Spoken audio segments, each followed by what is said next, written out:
Shalom Bapak Ibu Saudara yang dikasih Tuhan, bertemu kembali dengan saya Pendeta Stefanus Gunawan Agustinus.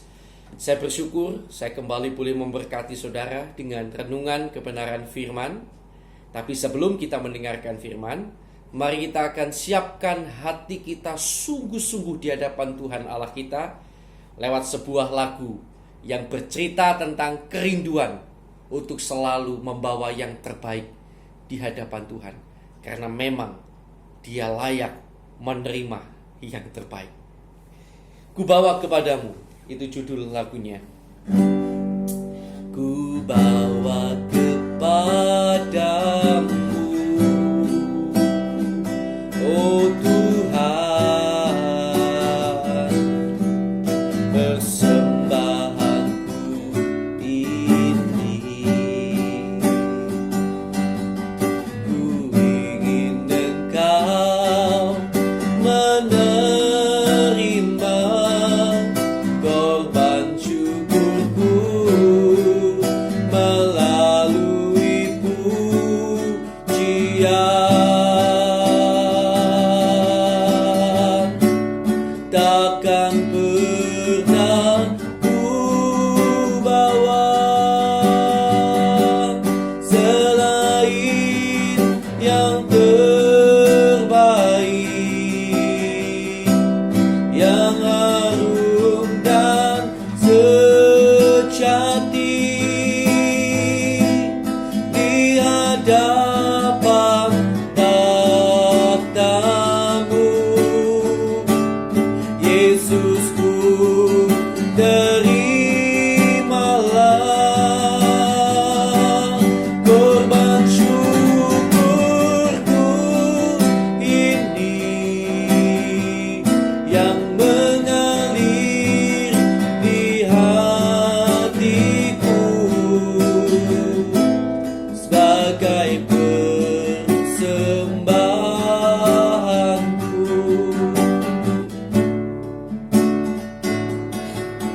Ku bawa kepadamu,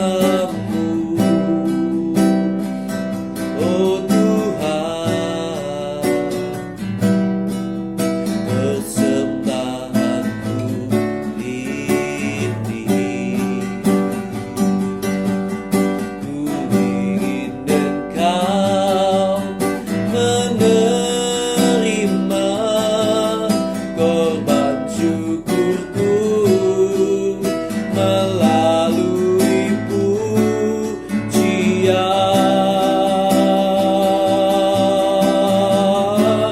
Takkan pernah ku bawa selain yang terbaik, yang harum dan sejati di hadapan takhta-Mu. Yesusku, terimalah korban syukurku ini yang mengalir di hatiku sebagai persembahanku. Takkan pernah ku bawa selain yang terbaik, yang harum dan sejati di hadapan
Tuhan, Kau Raja, Kau Tuhan selamanya. Kami puja, kami sembah, Kau yang layak, terima yang terbaik untuk selamanya.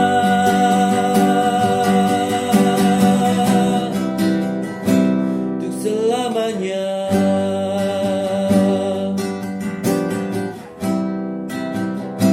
Untuk selamanya.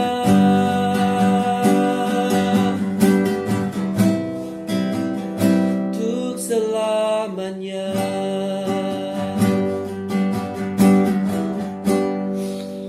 Terima kasih Tuhan, untuk selamanya Engkau layak menerima yang terbaik dari setiap kehidupan kami. Tuhan, sebentar kami akan bersama-sama mendengarkan firman-Mu. Kiranya Engkau mengurapi kami dengan kuat kuasa Roh Kudus, sehingga kami semuanya bukan hanya menjadi pendengar-pendengar firman, tetapi mampu menjadi pelaku-pelaku setiap kebenaran firman-Mu Tuhan. Biarlah juga dalam kesempatan-kesempatan yang ada, kami selalu mau untuk belajar memberikan yang terbaik bagi Tuhan. Terima kasih Tuhan, terima kasih. Berkati kami semuanya, sertai hamba-Mu yang menyampaikan firman, maupun umat-Mu yang bersama-sama mendengarkan firman. Terima kasih Tuhan. Dalam nama Tuhan Yesus Kristus. Haleluya. Amin. Puji Tuhan.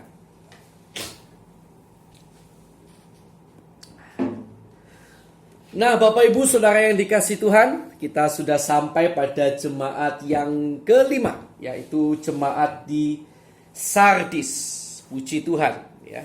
Jadi menurut saya 7 sidang jemaat ini adalah 7 sidang jemaat di Asia Kecil di kitab Wahyu ini adalah gambaran dari 7 jenis perjalanan hidup umat Tuhan, orang Kristen di akhir zaman. Ada yang diizinkan Tuhan pengalaman hidupnya seperti Efesus, seperti Smyrna, Pergamus, Tiatira, ya, dan kemudian sekarang adalah Sardis. Setiap perjalanan hidup ini lewat kitab Wahyu, pelajaran kitab Wahyu itu biarlah menjadi cerminan buat kita. Siapa tahu kita seperti jemaat Efesus, kita pandai, kita mengerti firman, tetapi kita kehilangan kasih semula. Ini akan menolong saudara untuk bangkit, ya, memiliki kembali kasih semula. Siapa tahu ada yang seperti Smyrna atau Pergamus atau Tiatira, ya. Semoga firman-firman yang sudah disampaikan itu saudara nanti bisa lihat di dalam video-video yang ada, boleh menjadi cermin buat kita. Golongan yang manakah kita? Golongan jemaat yang mana kita? Puji Tuhan. Nah, sekarang saya akan ajak kita melihat tentang jemaat di Sardis. Mari kita akan baca lebih dulu keseluruhan ayatnya, yaitu ada di Wahyu pasal pertama, Wahyu pasal ketiga, ayat yang pertama sampai ayat yang ke-6. Wahyu 3, ayat yang pertama sampai dengan ayat yang ke-6. Puji Tuhan. Saya akan bacakan bagi saudara. Dan tuliskanlah kepada malaikat jemaat di Sardis. Inilah firman Dia yang memiliki ketujuh roh Allah dan ketujuh bintang itu. Menarik ya? Pada setiap sidang jemaat penampilan Tuhan berbeda. Ada yang sebagai membawa pedang bermata dua, ya, pedang tajam bermata dua. Ada yang dia datang sebagai yang mati dan bangkit dan lain sebagainya. Dan sekarang dia datang sebagai pribadi yang memegang ketujuh roh Allah dan ketujuh bintang itu. Ya, ketujuh roh Allah, kita sangat tahu sekali bahwa Roh Kudus ini sangat terkait dengan pekerjaan-pekerjaannya yang besar. Sebagai penghibur, penolong, bahkan dia juga memberikan karunia-karunia sehingga kita bisa melayani Tuhan. Ya, saya tidak akan terangkan di sana. Coba kita lanjutkan dulu saja. Aku tahu segala pekerjaanmu. Berarti Tuhan tahu segala pekerjaan jemaat Sardis. Engkau dikatakan hidup, padahal engkau mati. Apa maksudnya ini? Nanti kita akan gali ya. Menarik sekali nih, menarik sekali. Engkau dikatakan hidup padahal engkau mati. Bangunlah, kalau dalam bahasa asli kata bangunlah ini sebetulnya adalah berjaga-jagalah. Ya, kata yang sama yang digunakan untuk dalam Matius 26. Berjaga-jaga dan berdoa. Nah, kata bangunlah itu sebetulnya bahasa aslinya adalah berjaga-jaga. Kata bangunlah dalam ayat ini ya. Bangunlah dan kuatkanlah. Jadi berjaga-jagalah dan kuatkanlah apa yang masih tinggal, yang sudah hampir mati. Sebab tidak satupun dari pekerjaanmu aku dapati sempurna di hadapan Allahku. Karena itu ingatlah bagaimana engkau telah menerima dan mendengarnya. Turutilah itu dan bertobatlah. Karena jikalau engkau tidak berjaga-jaga, aku akan datang seperti pencuri, dan engkau tidak tahu pada waktu manakah aku tiba-tiba datang kepadamu. Tetapi di Sardis ada beberapa orang yang tidak mencemarkan pakaiannya. Mereka akan berjalan dengan aku dalam pakaian putih, karena mereka adalah layak untuk itu. Barang siapa menang, ia akan dikenakan pakaian putih yang demikian. Aku tidak akan menghapus namanya dari kitab kehidupan, melainkan aku akan mengaku namanya di hadapan Bapakku dan di hadapan para malaikatnya. Siapa bertelinga, hendaklah ia mendengarkan apa yang dikatakan Roh kepada jemaat-jemaat. Yang percaya bersama saya katakan, amin. Puji Tuhan. Bapak Ibu Saudari kasih Tuhan, berdasarkan sejarah, sangat sedikit informasi yang bisa kita temukan tentang Sardis. Jadi dari sejarah pun informasi mengenai Sardis ini sangat minim. Hanya ada beberapa catatan, misalnya Sardis ini adalah kota yang letaknya sangat strategis di atas tebing begitu kalau tidak salah, dan sangat makmur, sehingga penduduknya malas ya, karena mendapatkan semuanya dengan mudah. Bahkan satu ketika mereka diserbu itu karena mereka merasa aman, mereka letaknya di tebing, mereka tidak taruh penjagaan, sehingga ketika diserbu musuh memanjat melalui tebing, bisa masuk begitu saja ke kota lalu diserang ya, karena penduduknya terlalu santai ya, terlalu malas, terlalu santai lah ya, karena jauh dari bahaya. Nah, itu catatan yang kita temukan tentang kota Sardis dan penduduknya kira-kira seperti apa. Nah, saudara, ada catatan-catatan yang menarik tentang kota Sardis. Kota Sardis di dalam ayat kedua dikatakan dia adalah apa? Ayat pertama bagian B. Engkau dikatakan hidup padahal engkau mati. Ya, bangunlah dan kuatkanlah apa yang masih tinggal, yang sudah hampir mati. Sebab tidak satupun dari pekerjaanmu aku dapati sempurna di hadapan Allahku. Jadi jemaat ini adalah jemaat yang hidup secara pandangan manusia, tetapi di hadapan Tuhan mati. Saudara, kalau kita meneliti Alkitab, kita temukan bahwa orang yang disebut oleh Alkitab orang yang hidup tapi mati itu seperti apa. Kita ada bisa temukan, sehingga kita bisa menyimpulkan seperti apa keadaan jemaat di Sardis ini, yang dikatakan hidup secara manusia tetapi di mata Tuhan mati. Mari kita akan lihat Roma 6 ayat 13. Kitab Roma pasal yang ke-6 ayat yang ke-13. Puji Tuhan. Ya, kitab Roma pasal 6 ayat yang ke-13, saudara sudah buka? Saya akan bacakan ya. Dan janganlah kamu menyerahkan anggota-anggota tubuhmu kepada dosa untuk dipakai sebagai senjata kelaliman. Jadi jangan serahkan anggota tubuhmu kepada dosa atau menuruti keinginan dosa untuk dipakai melakukan kelaliman. Tetapi serahkanlah dirimu kepada Allah sebagai orang-orang, perhatikan, yang dahulu mati, tetapi yang sekarang hidup. Perhatikan lagi, dahulu mati, Nah, jelas kata yang dahulu mati ini bukan berarti dulunya orang di kota Roma, jemaat Roma ini mati. Jasmaninya bukan, tetapi mati yang di sini mati rohaninya. Ya, kita temukan. Sekarang kita bandingkan kembali, ingat Sardis tadi, kamu dikatakan hidup padahal engkau mati. Di sini dikatakan kamu dahulu mati, tetapi yang sekarang hidup.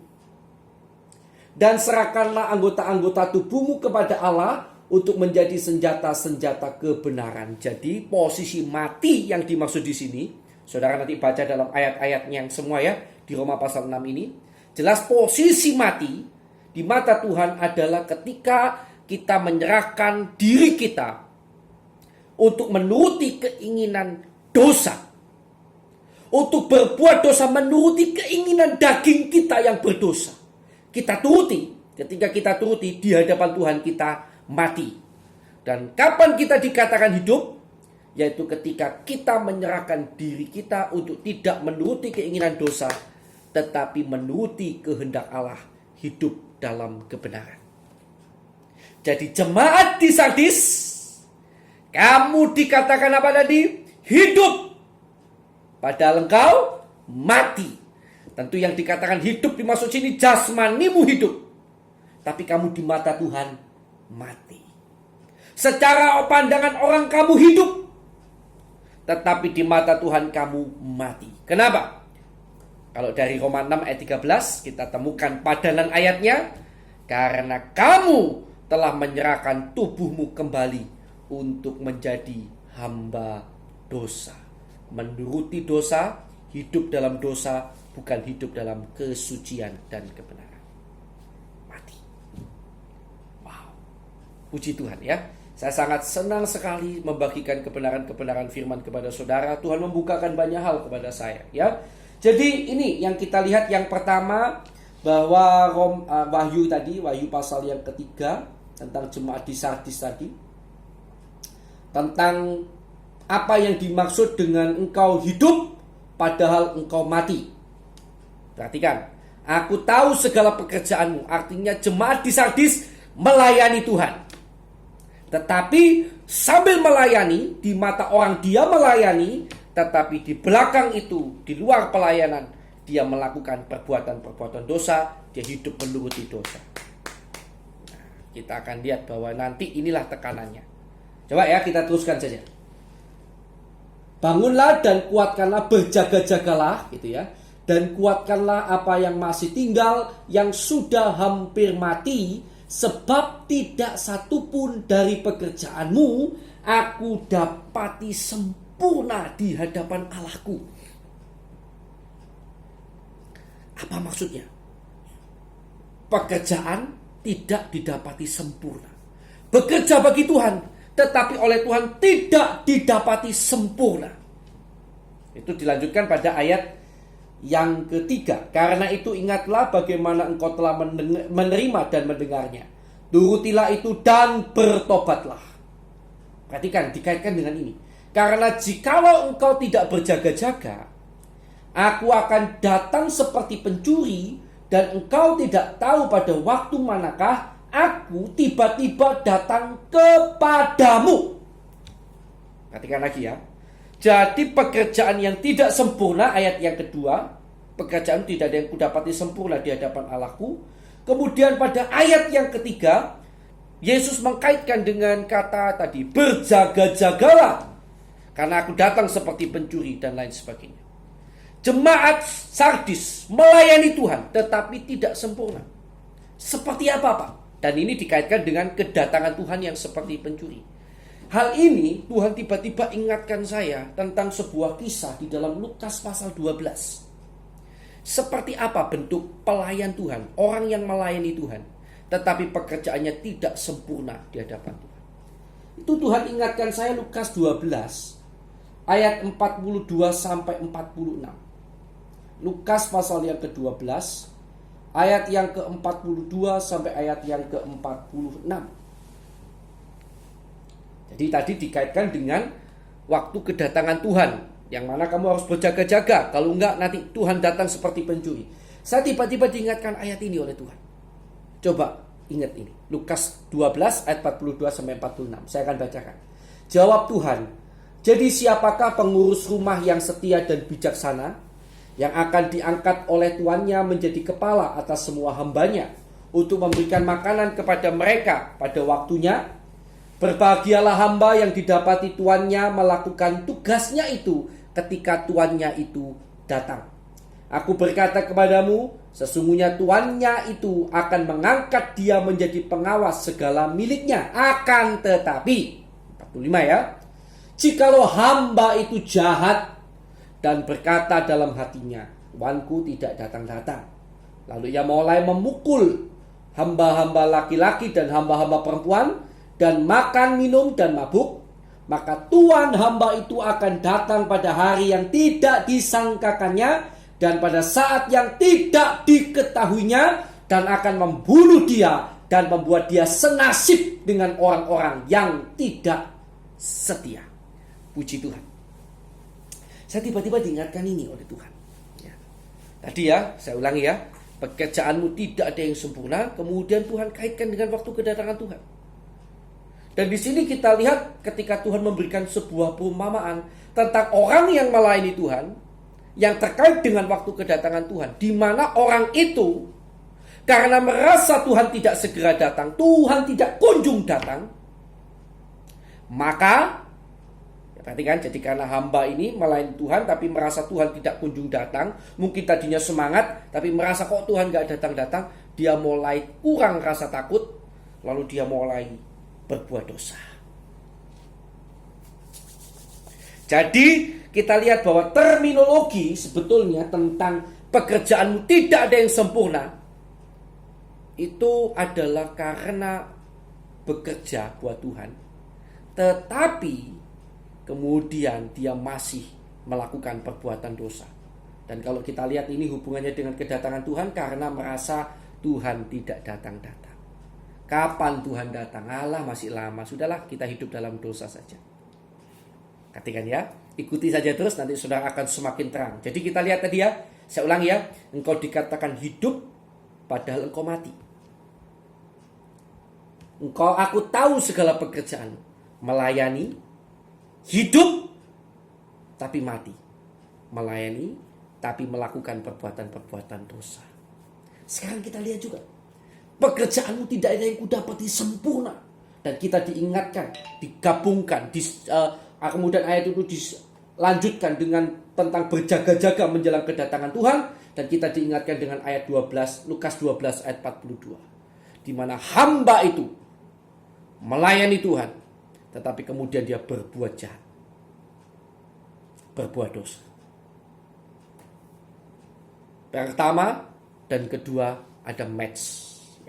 Nah kemudian kita lihat, jadi tadi tentang yang kau dikatakan hidup padahal engkau mati, dan kemudian kita lihat yang ini ya, tentang tidak, pekerjaanmu tidak ada yang sempurna, ada match di sana. Sama-sama menunjuk pada seorang yang melayani Tuhan tetapi berbuat dosa, tidak hidup dalam kesucian. Ini yang dimaksud Tuhan. Ini hidup tapi mati, pekerjaan yang tidak sempurna. Nah, untuk semakin memperdalam lagi, kita coba akan lihat sekarang ayat yang keempat.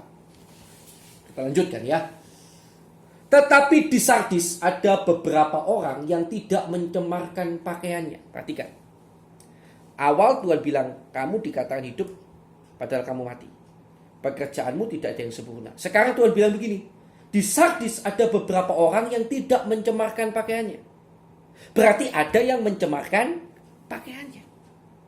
Seolah-olah tiga hal ini tidak terkait. Kamu dikatakan hidup padahal kamu mati, pekerjaanmu tidak ada yang sempurna. Terus apa hubungannya dengan orang yang mencemarkan pakaian? Ya kan? Nah, saya akan lanjutkan, nanti saya akan terangkan. Mereka akan berjalan dengan aku dalam pakaian putih, yaitu mereka yang tidak mencemarkan pakaiannya itu, karena mereka adalah layak untuk itu.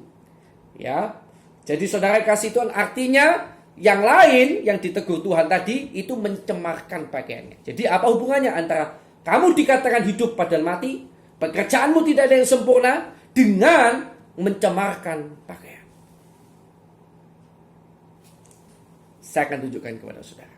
Jadi jemaat di Smyrna juga adalah jemaat yang mencemarkan pakaiannya.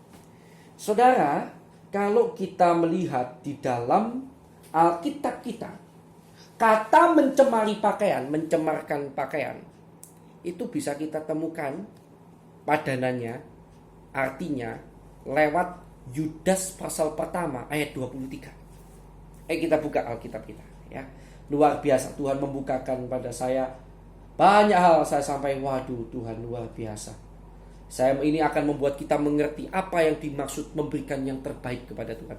Apa yang dimaksud pelayanan yang dipandang Tuhan sempurna, pekerjaan yang dipandang Tuhan sempurna itu yang seperti apa. Hari ini saudara akan mengerti. Kalau saudara mau dengar renungan ini, luar biasa sekali. Saya sangat diberkati dan itu membuat saya sempat nangis. Tuhan, ampuni saya. Ya, ternyata pikiran saya beda dengan pikirannya Tuhan. Yakobus 1 ayat 23.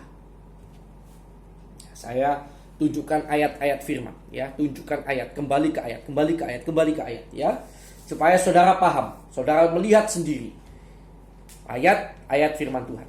Yudas 1 ayat 23. Ya. Selamatkanlah mereka dengan jalan merampas mereka dari api, tetapi tunjukkanlah belas kasihan yang disertai ketakutan kepada orang-orang lain juga. Nah, ini perhatikan kata selanjutnya ini, dan bencilah pakaian mereka yang dicemarkan oleh keinginan dosa. Jadi pakaian yang dicemari itu menunjukkan apa? Kehidupan, pakaian, status yang dicemari oleh keinginan dosa. Karena pakaian di dalam Alkitab itu melambangkan status. Nanti saudara baca sendiri kalau nggak percaya itu Alkitab. Alkitab kita menunjukkan bahwa pakaian melambangkan status atau keadaan. Makanya ada pakaian kejandaan, pakaian berkabung, pakaian raja, pakaian imam, ya. Sendiri-sendiri, karena itu menunjukkan status. Pakaian adalah gambaran status, gambaran keadaan. Maka ketika dikatakan mencemari pakaiannya, apa yang dimaksud mencemari pakaian? Yaitu mencemari pakaian dengan keinginan dosa. Akan lebih jelas lagi kalau kita melihat mundur ke belakang dalam Yudas pasal 1 ini, ya. Yudas pasal 1, kemudian sebentar ya, ayat 18. Nah ini, tadi kan kita baca ayat 23 tuh, kita mundur ayat 18, ya, akan jelas. Masih ingat ya tadi Lukas pasal 12, Lukas pasal 12 ya, tentang hamba yang menanti kedatangan tuannya nggak datang-datang, lalu dia pukul hamba-hamba lain, dia berbuat dosa, ya. Coba kita mundur sedikit.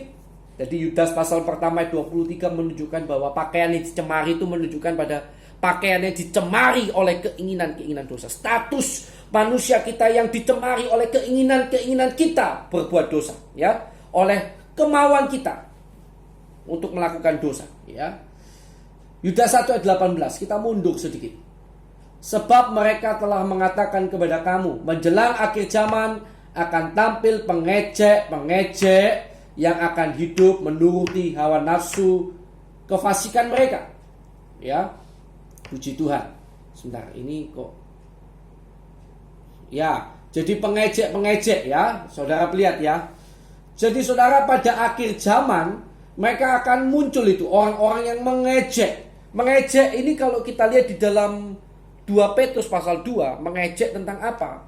Akhir zaman ini. Mengejek kapan katanya Tuhan datang. Mana Tuhan gak datang-datang, ya. Akan tampil pengejek.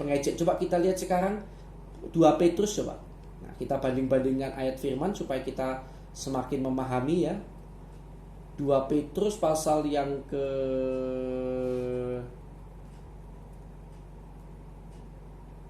2 ya. Sebentar ya. Pasal yang ketiga ya. Sebentar. Saya tiba-tiba teringat ayat itu sebab ya, bahwa pada akhir zaman akan 2 Petrus pasal 3 ya. 2 Petrus pasal yang ketiga ayat yang ketiga. Nah, coba. Jadi biar kita tahu ejekan-ejekannya seperti apa itu. Yang terutama harus kamu ketahui ialah bahwa pada hari-hari zaman akhir akan tampil pengejek-pengejek dengan ejekan-ejekannya. Yudas tadi ya, yaitu orang-orang yang hidup menuruti hawa nafsunya. Kalau di kitab Yudas tadi selesai sampai situ.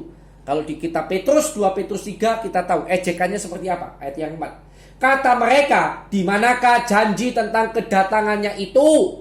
Sebab sejak bapa-bapa leluhur kita meninggal, segala sesuatu tetap seperti semula pada waktu dunia diciptakan. Nah, jadi mereka mengejeknya apa? Mana Tuhan kok gak datang-datang? Ingat Lukas 12? Kapan Tuhan gak datang-datang ini? Tuhan gak datang-datang, dia langsung berbuat dosa. Sama. Ya, ada kesamaan yang luar biasa. Jadi kita lihat saudara bahwa pakaian yang dicemari. Ada orang yang tidak mencemarkan pakaiannya. Tetapi itu artinya yang lain mencemarkan pakaiannya. Lagi-lagi bicara tentang apa? Melayani Tuhan. Tetapi menuruti keinginan-keinginan untuk berbuat dosa. Jadi jemaat di Sardis adalah jemaat yang melayani Tuhan. Tetapi mengapa mereka dikatakan hidup tapi mati? Mengapa mereka dikatakan pekerjaannya tidak ada yang sempurna? Mengapa mereka dikatakan cemar pakaiannya? Karena sekalipun melayani, mereka tidak menjaga dirinya dari perbuatan-perbuatan yang berdosa. Wow, saudara, pernah nggak saudara merenungkan seperti saya? Tuhan sebetulnya yang dimaksud memberikan yang terbaik kepada Tuhan itu seperti apa? Kalau bicara kemampuan, saya yakin ada orang yang lebih baik. Ya, kita kalau mau bilang yang terbaik itu rasanya kadang-kadang tidak pantas. Misalnya kita berkata begini, ini sudah yang terbaik dari saya Tuhan. Sekalipun kita bilang begitu ya. Ini ya yang terbaik itu yang terbaik dari kita. Menurut saudara sudah terbaik. Terbaik menurut saudara apa? Ya, misalnya datang ke gereja, saudara datang setengah jam sebelum kebaktian mulai. Menurut saudara sudah terbaik. Tetapi bisa jadi ada orang lain yang berkata mencela saudara, itu belum yang terbaik. Kenapa? Karena harusnya datangnya 1 jam sebelum. Nah, karena dia mungkin lebih lagi 1 jam sebelum sudah datang. Kalau bicara skill memang misalnya kita bisa bilang, ya ini yang kemampuan saya sudah yang terbaik. Tapi kalau bicara datang, kebaktian misalnya, apakah itu bisa kita ada sesuatu hal yang bisa kita katakan yang terbaik? Susah. Maka lalu kemudian saya pernah ya kalau saya bertanya-tanya, Tuhan melayani memberikan yang terbaik itu seperti apa sih? Hari ini saya tahu jawabannya. Melayani memberikan yang terbaik buat Tuhan adalah ketika saudara sebagai seorang pelayan Tuhan mau berusaha maksimal menjaga kesucian hidup. Saya ulangi. Melayani memberikan yang terbaik buat Tuhan adalah ketika saudara waktu akan melayani atau sebagai seorang pelayan Tuhan mau terus berusaha menjaga kesucian hidup. Sekalipun tentu kita tidak bisa 100% suci, tetapi yang Tuhan lihat usaha kita untuk menjaga kesucian hidup seolah-olah besok Tuhan datang. Seperti itu kira-kira yang harus ada di pikiran kita. Nah, apakah skill tidak penting? Ya, tentu penting ya. Kalau saya umpamakan skill, kemampuan, misalnya kemampuan bermain musik, kemampuan bernyanyi, kemampuan berkhotbah, itu seperti bungkus permen. Kesucian itu seperti permennya. Sebetulnya yang paling penting nantinya yang dimakan tentu adalah permennya. Jarang saya lihat orang mengkoleksi bungkus permen. Sekalipun bungkus permennya bagus ya. Tetapi yang penting adalah permennya. Sebetulnya yang penting adalah permennya. Yang dilihat manusia pertama kali adalah bungkusnya. Sebelum bungkus itu terbuka, manusia tidak akan bisa coba mungkin yang di dalam itu isinya permennya enak atau tidak. Jadi lihatnya lebih dulu bungkusnya. Bungkusnya menarik nih. Setelah bungkusnya menarik, dibuka, baru dirasa, wah permennya gak enak. Bungkusnya saja yang bagus, baru bisa.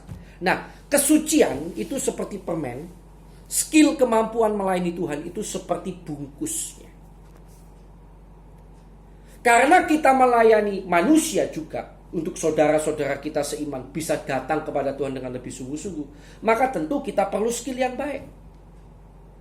Tetapi lebih dari skill yang baik, harus kita ingat bahwa lebih daripada manusia, kita sedang berdiri menghadapi Tuhan. Di mana ternyata bagi Tuhan yang terpenting adalah kesucian hidup kita. Itu yang terbaik. Itu yang sempurna, pekerjaan yang sempurna. Itulah yang dikatakan hidup.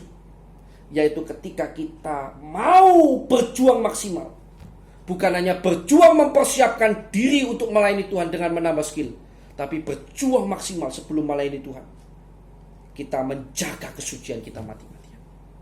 Ya tentu bukan berarti kalau nggak melayani kita nggak jaga. Tetapi minimal setiap kali akan pelayanan, saudara siapkan beberapa hari sebelumnya menjaga kesucian hidup. Jaga betul-betul. Ya minimal. Kalau saudara melayani setiap hari kan jadinya jaga kesucian setiap hari kan gitu ya. Atau 1 minggu sekali gitu. Atau 1 minggu 3 kali kan jadinya juga jaga kesucian. Ingat terus tuh jaga kesucian itu dalam kondisi konstan. Menjaga kesucian itu kan jadi setiap hari. Ya memang paling bagus setiap hari lah. Karena yang terpenting di mata Tuhan itu kesucian kita. Yaitu artinya kita suci itu artinya bersih. Bersih dari dosa. Jadi saudara kasih Tuhan, mari kita merubah pola berpikir kita. Memang bungkus permen itu penting. Karena manusia melihat apa yang di depan mata. Tetapi mari kita rubah pola berpikir kita. Bukan hanya bungkusnya yang kita perhatikan. Tetapi kesuciannya yang kita perhatikan. Karena yang kita layani bukan hanya manusia. Tapi Tuhan Allah kita. Ini menjadi teguran dan berkat buat saya. Saya tidak tahu apakah ini juga menjadi berkat buat saudara ya. Kalau mungkin ada di antara saudara yang seperti jemaat di Sardis, para pelayan Tuhan, tapi ternyata selama ini saudara hanya melayani dengan skill, dengan kemampuan, kehebatan saudara. Itu saja yang saudara perhatikan tanpa memperhatikan kesucian. Saudara tetap berbuat dosa seperti biasa. Hari ini biarlah kita merubah cara berpikir kita. Karena pelayanan yang terbaik di hadapan Tuhan, yang disebut Tuhan hidup, yang disebut Tuhan pelayanan yang sempurna, pakaian yang tidak tercemari, itu adalah ketika kita menjaga diri kita dari perbuatan-perbuatan dosa. Kita menjaga kesucian hidup kita. Seperti posisi bila kita misalnya tahu besok Tuhan akan datang. Ya. Semoga ini menjadi berkat buat kita semuanya. Bila ada di antara saudara yang seperti jemaat Sardis, biarlah firman ini memberkati saudara. Mari kita akan berdoa bersama-sama. Terima kasih Tuhan, kami bersyukur padamu. Hari ini kami belajar sesuatu yang luar biasa yang menggetarkan jiwa kami. Ampuni kami kalau selama ini pandangan kami salah Tuhan. Ampuni kami kalau karena ketidakmengertian kami meleset dari apa yang Kau inginkan. Biarlah Tuhan kami menjaga kesucian kami benar-benar. Karena bagimu itulah syarat terpenting untuk kami melayani. Ketika kami melayani yang Kau ingin lihat adalah kami berjuang mati-matian menjaga kesucian hidup kami. Demi kami bisa berdiri melayani-Mu di hadapan tahta-Mu. Sekalipun kami tentu tidak sempurna. Terkadang masih bisa jatuh 1-2 kali. Tetapi kiranya Tuhan berikan kami hati yang mau serius menjaga kesucian hidup. Menjauhkan diri dari segala perbuatan dosa. Terima kasih Tuhan, terima kasih buat berkat firman-Mu. Biarlah benar-benar seperti lagu di awal yang kami naikkan, takkan pernah kami bawa selain yang terbaik. Demikian juga dalam setiap pelayanan kami. Biarlah kami terus membawa diri kami yang suci, kudus, berkenan di hadapan-Mu. Terima kasih Tuhan. Di dalam nama Tuhan Yesus Kristus. Haleluya. Amin. Tuhan Yesus memberkati saudara.